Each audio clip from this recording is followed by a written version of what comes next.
Good evening, Excellencies, ladies and gentlemen. It's an honor to welcome you here this evening to mark the opening of the Embassy of the Commonwealth of the Bahamas in the United Arab Emirates, which embassy will also be the center for relations with the Kingdom of Saudi Arabia and Qatar. I thank the leaders of those countries and this one for agreeing to formal relations.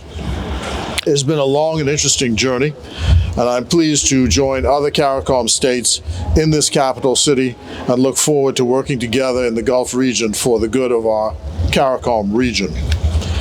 I bring you greetings from the Prime Minister of the Commonwealth of the Bahamas, the Honorable Philip Davis, who has supported the expansion of our diplomatic footprint in execution of a promise made to the Bahamian people when he was elected in 2021. I welcome in particular tonight my colleague, the Honorable Pia Glover-Roll, who is the Minister of Labor, and her delegation that includes the Director of Labor, Howard Thompson, and to Ambassador Turan Maki, who is the ambassador, as you heard, to Kuwait, Bahrain, and Oman. I welcome tonight all the Bahamians who live in this city and region, and having met many of you before, I hope that this office will not only be one of great service to you, but also an office that provides you with a sense of pride in our country and its footprint abroad. Please feel at home. A bit of history for you.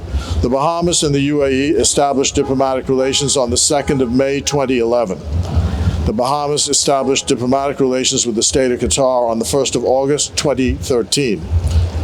The Bahamas established diplomatic relations with the Kingdom of Saudi Arabia on the 23rd of November 2022. In the period between 2011 and today, we signed a visa abolition agreement with the UAE on the 27th of November 2016 and an MOU on technical assistance on the 17th of January 2022. We have agreements outstanding on asset protection and double taxation that ought to be concluded shortly. In addition, we have proposed similar agreements with Qatar and with Saudi Arabia. These proposals and agreements are designed to promote the deepening of cultural and people-to-people ties, economic cooperation and technical assistance, and functional cooperation in the sphere of foreign policy. We're seeking 7 offices in international organizations in the next voting cycles and into the future.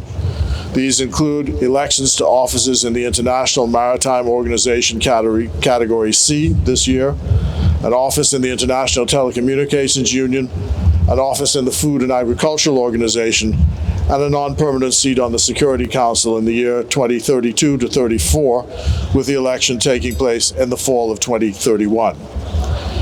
We've concluded in this life that we cannot be wallflowers but active participants, even as some have chosen to abandon the established world international order in a retreat to isolationism and jingoism.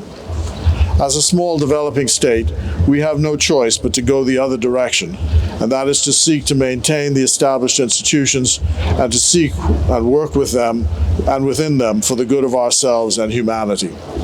The hope is that the long arc of history will trend towards good sense and toward justice, and that when the total history of the period is written, the retreat will be seen as an aberration.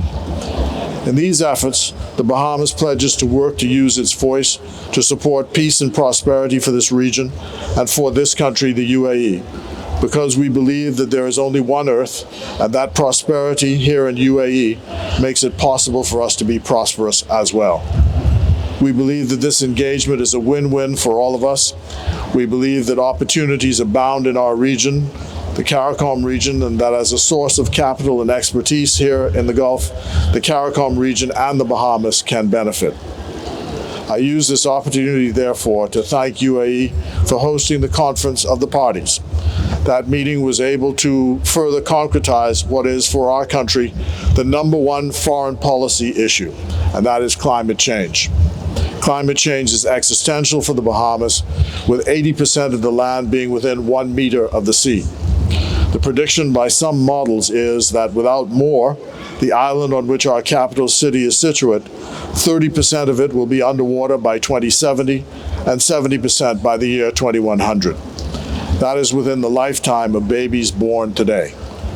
We pledge to work together with UAE and the region to continue the COP process and plan to be at the table in Brazil in November. Let me end then by congratulating Ambassador Tony Jody who was born in this region and chose to become a Bahamian citizen decades ago with a Bahamian wife and children and substantial investments in our country. He has brought into the Bahamas a great sense of patriotism and devotion to duty. He is tireless and assiduous in his work and impeccable in his manner and ethics. The Prime Minister and I are pleased at his work and support these efforts. I wish him and his team, the Deputy Chief of Mission, Eugene Poitier, the FSOs, Pratia Dean, Janet Johnson, Dominic Gomez, I wish them all well. I thank you and congratulate you all for this accomplishment. I thank all of you for coming tonight, and may Allah continue to bless the UAE and the Commonwealth of the Bahamas. Thank you and good night.